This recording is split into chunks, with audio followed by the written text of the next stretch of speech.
Welcome to today's Earth Day Live from Vision to Action, Cleanup Changemakers, creating a waste-free world. And I'm your host and moderator, Michael Carpedian, and I lead the Great Global Cleanup at earthday.org. And our goal with the Great Global Cleanup is to rid the environment of waste and plastic pollution for good, and that is what we work on diligently every single day. And today, we are joined by a couple of amazing organizers. And what we do with the Great Global Cleanup is to activate organizations, organizers, and individuals who love to just pick up trash, and give them the tools and resources they need to create an impact in their world and in their community. And as I mentioned, we're joined by two amazing cleanup organizers today, Hrachya, Sahakyan, and Sam Stubbs. But before we jump into you guys, I'm very excited to talk with you. I do want to remind everyone that this Friday, September 20th, is World Cleanup Day. And if you do not have a cleanup planned or ready to go, we have just the thing for you. We have our global cleanup map that has over 4,000 cleanups on it. So check it out and find a cleanup near you. There's no excuse not to get involved this Friday and this weekend. All right, let's jump into it. Hrachya, Sam, it's great to be here. Sam, let's start with you. You are the co-founder of Chicago Beach Cleanups. How are you doing today? Doing well. How are you, Michael? Doing great. Now, my first question for you, Sam, is why did you start Chicago Beach Cleanups? Yeah, so I co-founded Chicago Beach Cleanup in 2019 with my co-founder, Lou Elfstrand. It was an idea she had for a while, a way to give back, kind of create an environmental service opportunity that was easier and more accessible for people, because in our community, there were a lot of ways to volunteer, but none of them were environmental focused necessarily. And I am just someone who always liked having a project, and for a great cause, even better. And so this really just started as kind of a hobby we had in high school, bringing our friends along for the ride, trying to, get to the beach as much as we could. A lot of people watching might not know Chicago has some great beaches on beautiful Lake Michigan. And it kind of just evolved from there into the more we just started bringing our friends out to the beach, posting on a website, on our social media. It got a little more visibility, and we were able to grow into what we are today, which is we do a lot of corporate events for businesses that want to get out of the office, do something good for the world, good for the team on the beach, outside. And we also still host public events that are accessible, open to anyone to come help out.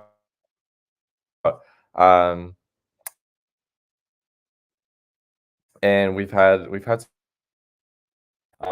do 60 cleanups, over 1,300 pounds already for the year. And we're just going to keep getting from there. Yeah, it really started from just a very small thing with friends and just kind of putting it out there, making it visible. People latched onto it, and it was able to grow. Awesome. And I'm excited to dive in a little bit deeper into the projects that we've worked on together with between Chicago Beach Cleanups and earthday.org. But I'm going to swing over to Hrachya. Hrachya, tell me a little bit about Maqoor. And, for those who are watching don't know, we've partnered with Maqoor this last Earth Day to do a huge event in Armenia where we had cleanups all across the country. And we actually hosted a conference at the American University of Armenia while we were there. So, Hrachya, I want to hear a little bit more about background on why you started Maqoor. Go ahead, take it away. Yeah, absolutely. Thank you, Michael. So the way Maqoor started, it was our friends were coming to Armenia from Europe. And for the first time, we started seeing Armenia from the eyes of guests, and realized how polluted the country is. We started feeling bad, and then we promised ourselves that several years later, when our friends come back, the country is going to be cleaner. And with that idea, we started Maqoor. It was the end of spring of 2023.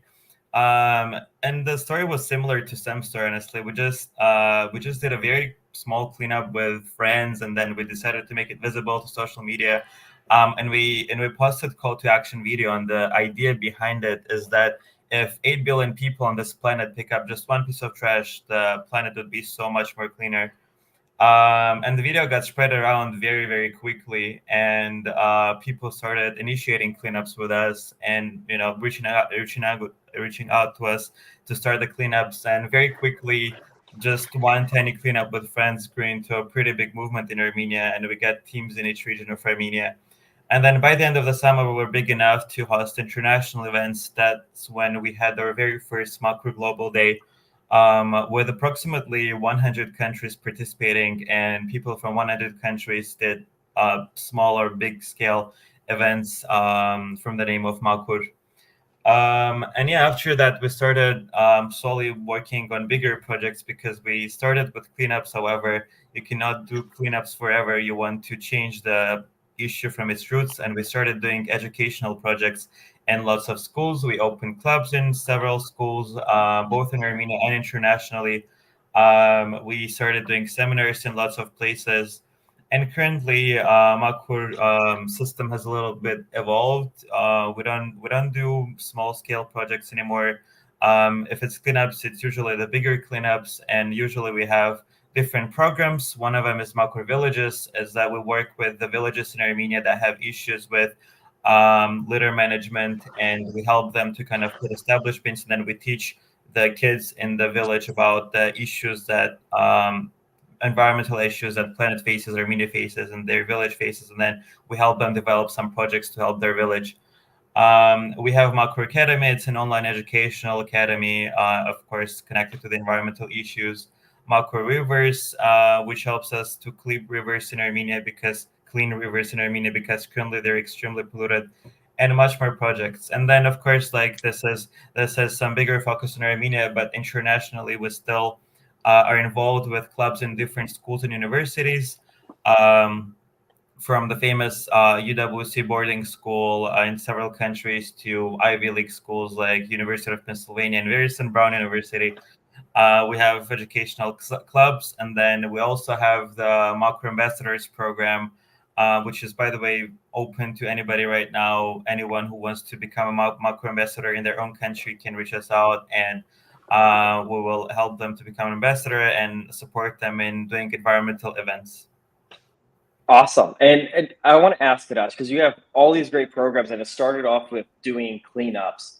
And, when I talk to cleanup organizers, and I'm sure, Sam can also attest to this, we go out and we pick up trash, all this trash, and it's a lot of fun. And anyone watching who hasn't done a cleanup, make sure to go do it, because you wouldn't think that picking up trash was fun, but I mean, it is a ton of fun. And then you come back a month later to that same spot, and there's the same amount of trash. So at what point in your journey, Hrachya, did you realize you needed to do more than just do cleanups? Very quickly, honestly. We didn't even have to go back to the places we've cleaned up to see how polluted it is. We just while talking to people, we were realizing how uneducated people are when it comes to environment and pollution.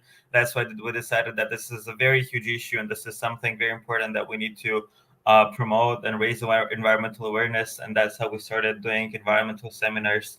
Very soon, we're also opening Maqoor Kids program, and it's going to be just for kids, teaching them different environmental issues, and we're going to do very interactive workshops, which we're super excited about. But yeah, it's just talking to people and realizing that there's more things that they need to know, but they don't know. So we started just doing education as well. Awesome. And I'm gonna ask you, Sam, because we recently partnered on a project earlier this year, the Lakeland Leaders Academy, through the Chicago Beach cleanups, where you reached out to individuals in underserved communities and try to give them mentorship programs. Can you talk a little bit more about that program?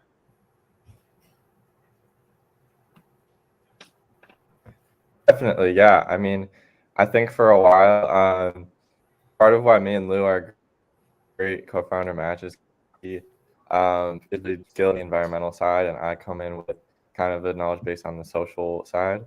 So we always knew it would be really cool to do something.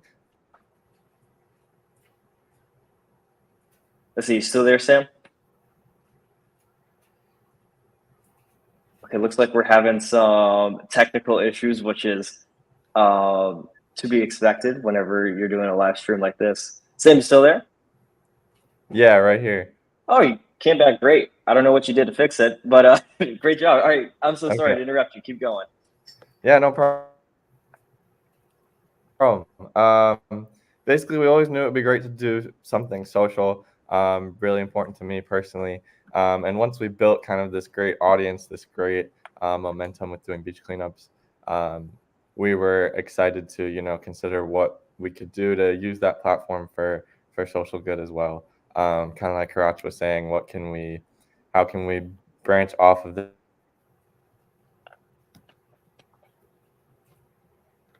this to do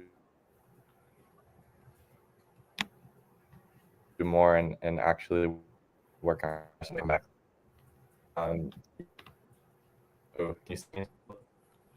Sam, you're breaking up a little bit, but I think the point you're trying to make is being able to branch off and create these social initiatives, which is why you went off and started the academy. Is that right?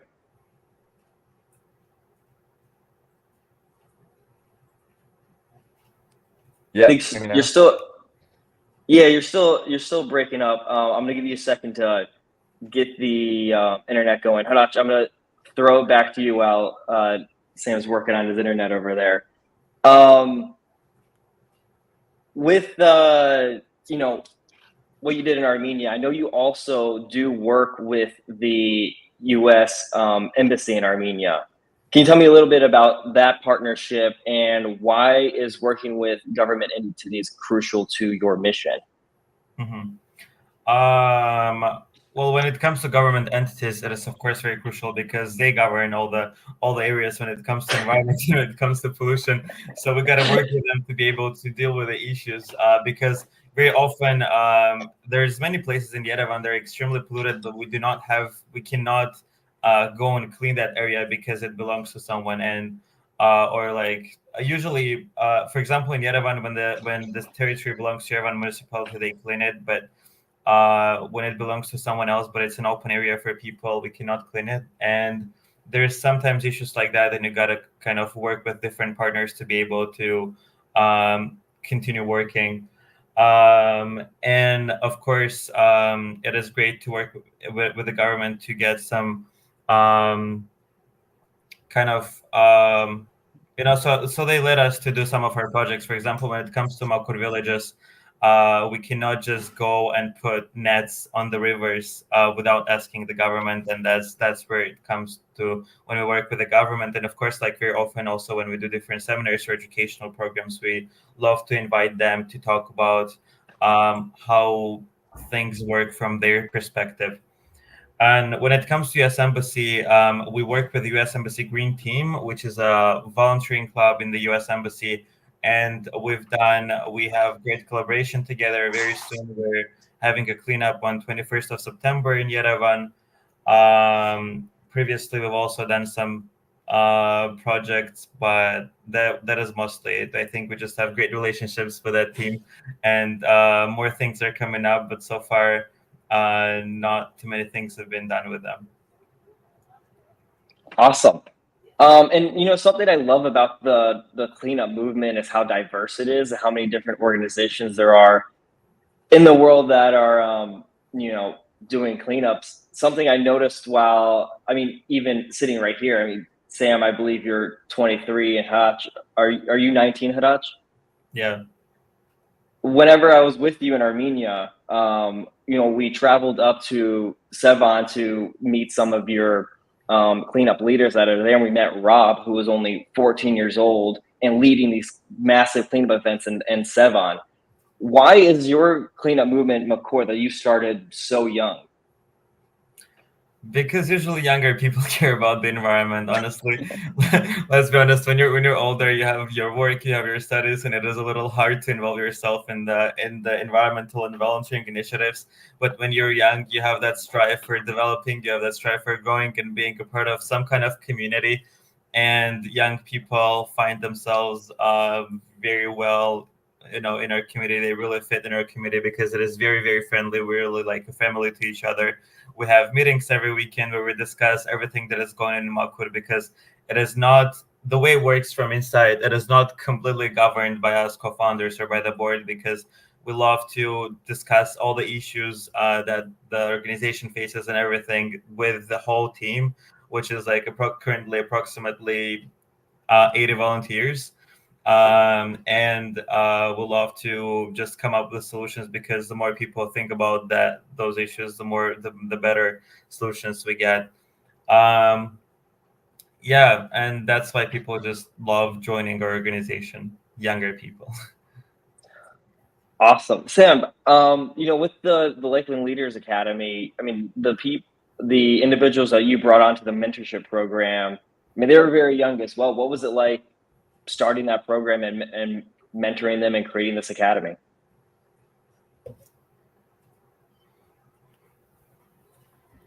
Yeah, totally. So, yeah, to kind of go off where I left off before, it was an exciting opportunity to kind of use what we built to tackle something else, which was giving some young people in the city an opportunity to boost their careers, give them, we have this opportunity of, sounds like Hrachya has the same thing. Me and Lou do a lot of like the administrative stuff, while leading the cleanup itself is a great experience, talking to a bunch of people, public speaking, getting people excited, being organized. But it's something that we think a lot of people can do, and a lot of people can get good at by doing it a few times. So we thought that was a perfect thing to hire some youth from the city into. At the same time, throughout the program, we gave them a bunch of professional development kind of workshops from stuff Lou and I had learned throughout college, which we both just graduated. So I think like us being young, working with peers a few years younger than us was a really great match, because we still had all this stuff fresh in our minds. We're both, Lou and I are fresh in kind of our career search journey. We know all the things that college students need to do to position themselves best. So I think, yeah, us being peers in that sense made a huge difference. And kind of to go to what Hrachya said about why young people are kind of doing environmental things like this, I think time is such a huge piece of it. Like Hrachya mentioned, later on you have your job, you have school, whatever it is. And I think that is a massive advantage we had, is that we started this so early. We were 17 when we started. And that, like, some of the first we got, like a year or two in, was that, you guys are going to run out of time and you got to find a way to prioritize this. And like hearing that early on helped us kind of lay the ground to be able to keep going. But, if we were trying to start it now or something, it would be so much harder, because we don't have that kind of base level time to start with. Whereas now we know what we've built, we know what it needs, we know how we're able to build it into our schedule. So yeah, that's kind of, if you can still, make a difference at any time in your life. It's just being intentional about it, and blocking the time in your day. And it might be a matter of just thinking about what's maybe different avenues are more better uses of your time than others. Maybe if there's something you could do like with your kids, like that's more to you than something you're doing alone. There's different ways to go about it to make it fit in your priorities.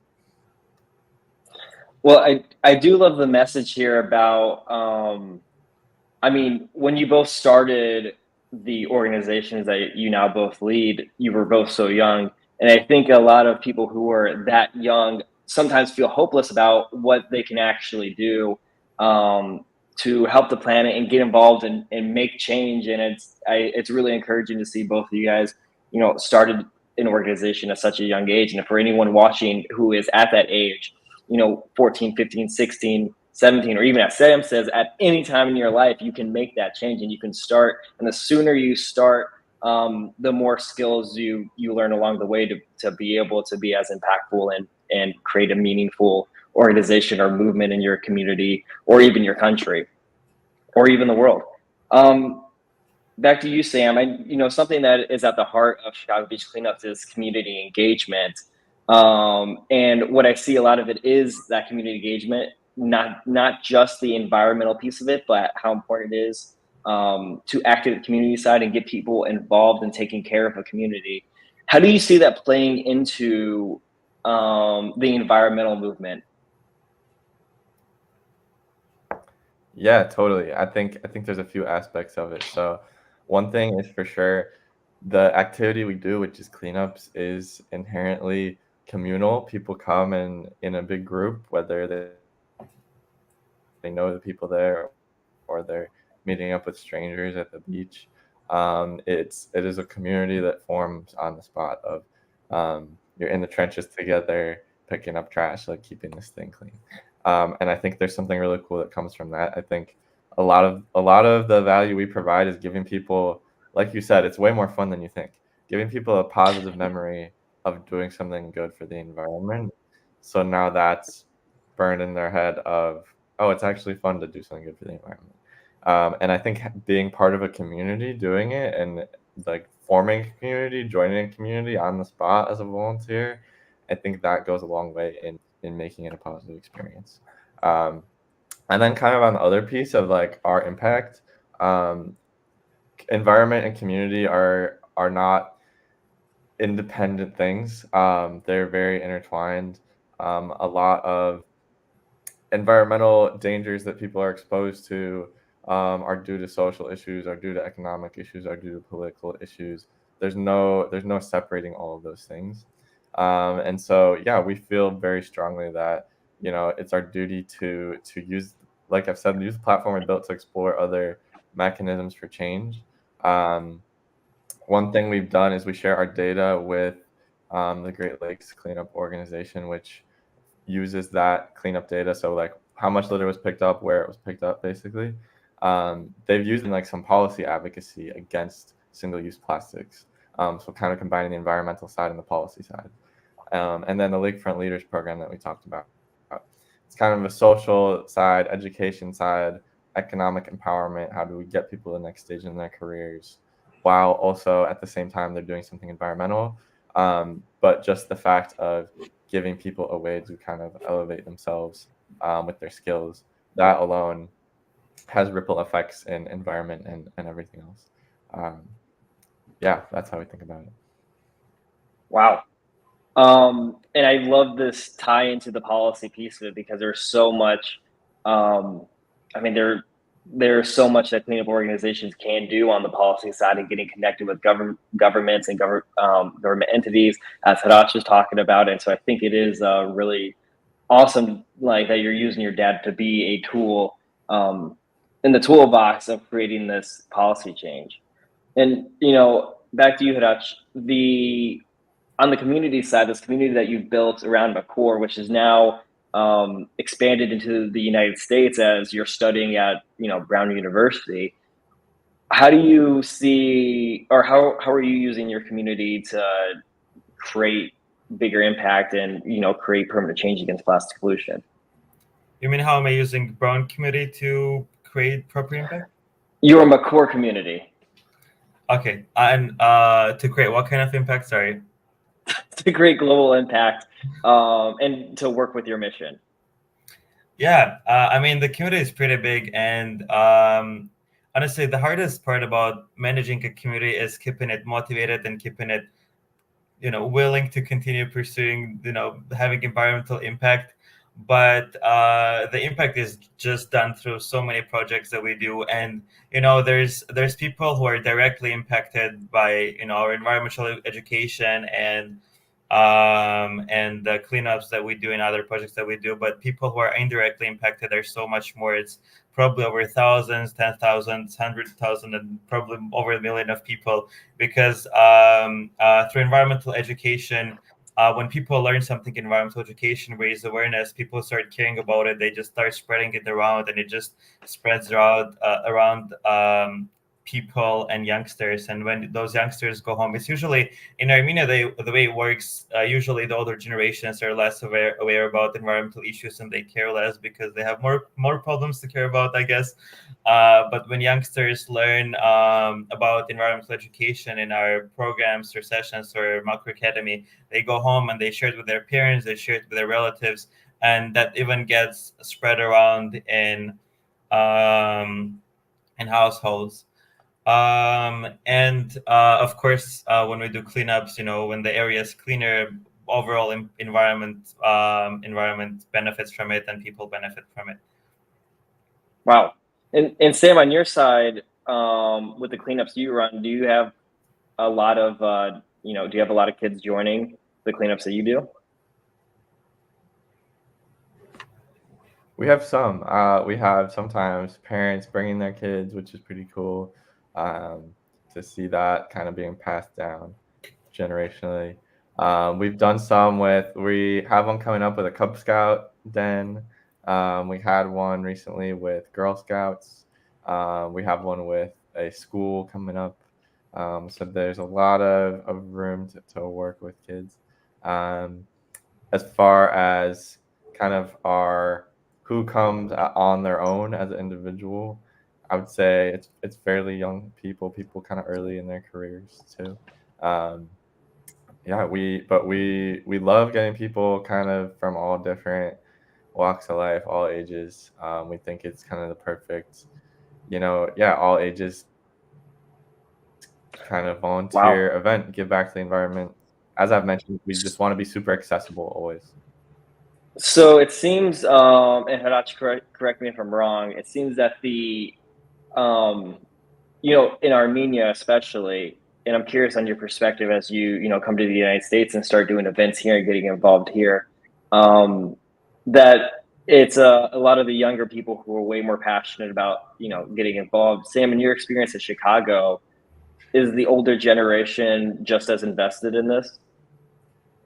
Yeah, definitely. I would say um, the older groups that show up are even more excited, perhaps because they've they're not maybe like the younger people. This is just second nature to them. That yeah, we take care of the environment, and maybe for the older people, there it's refreshing to them to see somebody caring about this and to see an opportunity to be part of this. I think that's a lot of it.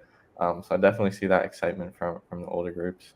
They're especially kind of when you put those two groups together, the older people are often very inspired by the younger people that choose to show up, and that in turn makes them more excited. So it's a good kind of reciprocal thing right there.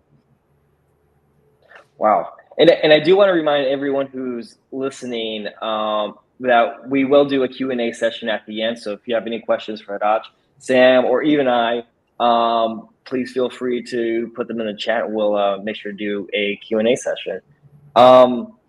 Now, for other organizations that are listening or other groups who are getting involved in the cleanup movement, or maybe some people who've just started doing, cleanup here and there, I'm curious from both of you. Sam, I'll start with you. What are your advice to them to do bigger impact than just cleanups?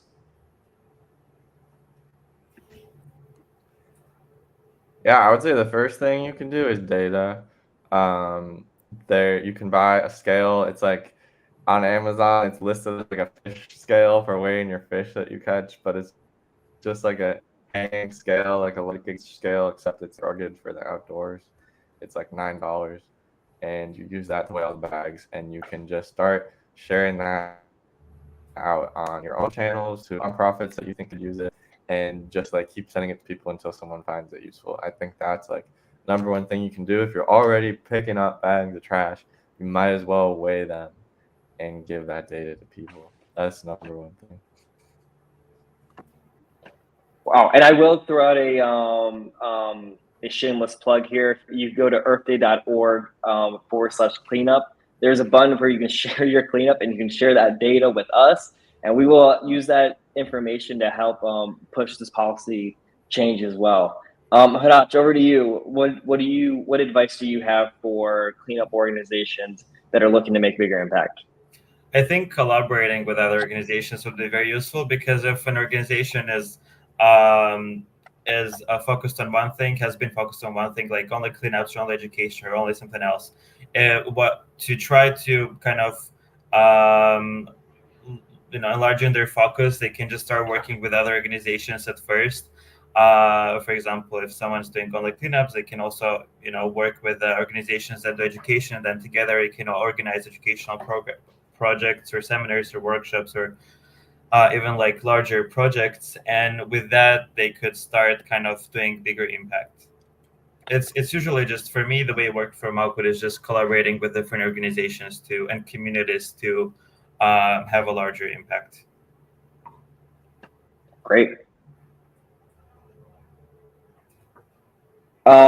Great. Oh, I apologize. Saw a question from the chat. I think we will jump into the Q&A session, and then I got a final question for both of you guys here.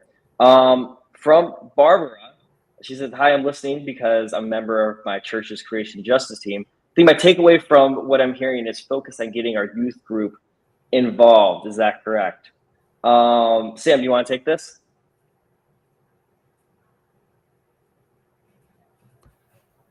Yeah, I think that's a great place to start, because I think youth, even if they maybe don't understand why it's fun or exciting at the beginning, once they do it, they'll get it. They have time to do these kinds of things too, and they can grow up and still be focused on this. But I think the important thing is we don't want to limit this to just the youth. If you start it with kids and they bring their parents, that's awesome. I think the adults get a lot of energy from seeing young people do it. So I think it's great to invite everyone. But if you're looking for a place to start, a youth group is a good one. Hrachya, I'm going to throw the reverse of this question at you.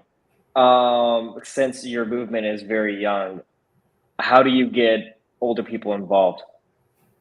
Honestly, I think one of the most rewarding ways to see our impact during cleanups is when usually the bigger part of the people doing the cleanups are youth, and they're participating, and then we see that older people who are just crossing by, they're not even the part of the cleanup, they're just crossing by and they see us doing the cleanup, they just decide to join, getting inspired from youth, as Sam said, and that is one of the most inspiring ways to see your impact, because previously that person would usually never even think about cleaning up that area. They might cross by, they might just think, oh, this is so polluted, but there's nothing I can do about this. But then the older generation sees that the younger generation doing something about it, and they also get inspired about it.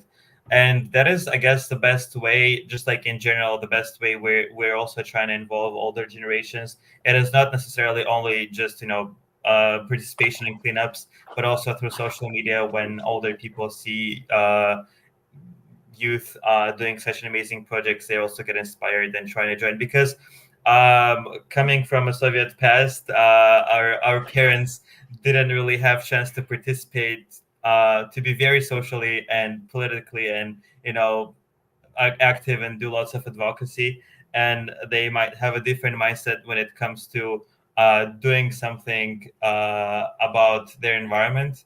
But seeing youth working on that inspires them to change their mindset. And at the same time, does that get oh, great, we have another question from chat from Sophia. After the cleanup, after the cleanups that everyone's going to do this weekend, what do you usually do with the trash? Should I answer? Yeah, go ahead, Hrachya. Yeah, it really depends. Usually we just work with the municipalities, and we just give it, if it's recyclable, we just give it to them, and they just put it, just take it wherever it needs to go. But otherwise, there's big trash bins in Armenia that we can just put the trash in. Sam, what about you in Chicago? Is it easy to work with the municipality to make these cleanups happen?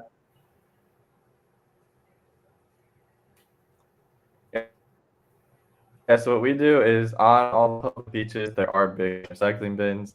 Sadly, people don't always use them, but we have biodegradable type of bags that we use. So we just throw the bags in there. If it's recyclable items, we dump the bag in the recycling bin, and then the bag itself goes in the trash.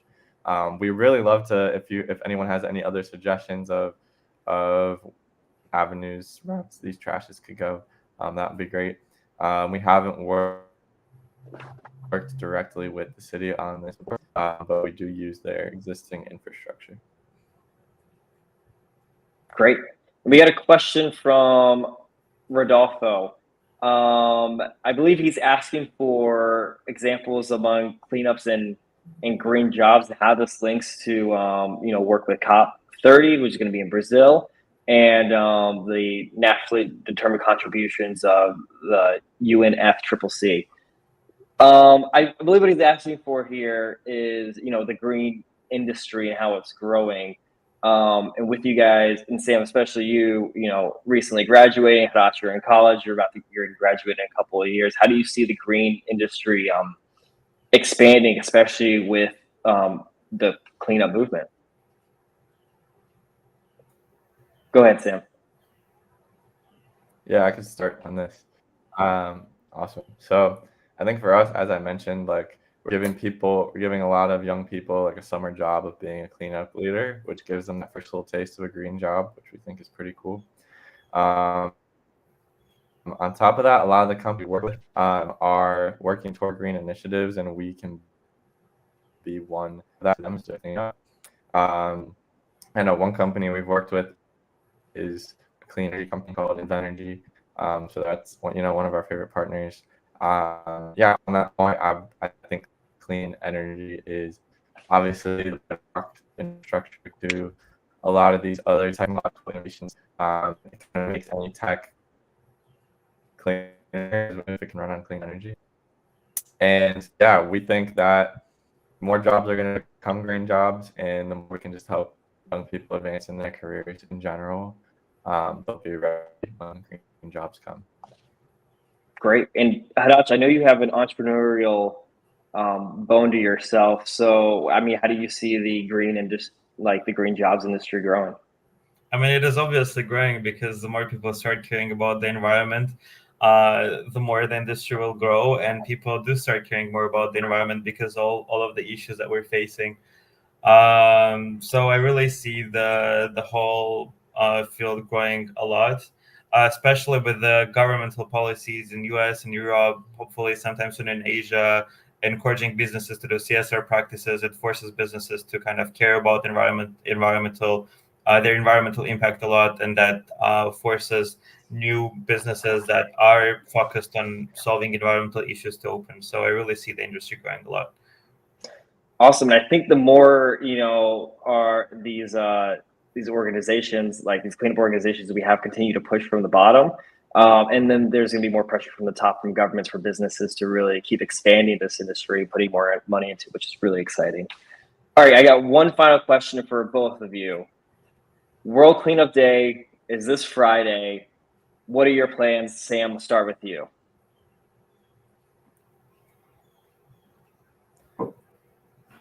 Yeah, this Friday at North Avenue Beach in Chicago, we will be cleaning up from 4:30 p.m. to 6 p.m. In Chicago, work a little early with coworkers, rally them, bring them down to North Avenue, iconic beach in Chicago. Only got so many of these nice, warm, sunny days left. We know what the winters are like here. So yeah, whether you're coming a little early from work, whether you make it right after, we'll be there 4:30 to 6. So there'll be time for you to show up. Come anytime, meet new people, make friends, make a difference. That's what we're doing. Be there.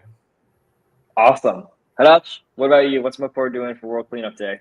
Yeah, and we're also organizing a cleanup with the U.S. Embassy Green Team in Yerevan Municipality in the Victory Park in Yerevan, which is one of the most, iconic parks of Yerevan, but it is very polluted. So hopefully after the cleanup, the impact is going to be very, very visible. Great. Well, thank you guys so much for joining me. And just a reminder for anyone watching out there, if you do not have a cleanup to go to this weekend, go to our map, earthday.org/cleanup. You can see the link right there on the banner below. Go there, find a cleanup near you. And if for whatever reason there is not a cleanup near you, we also have a handy dandy toolkit that we put together with all the information on how to start your own cleanup and how to make a bigger impact.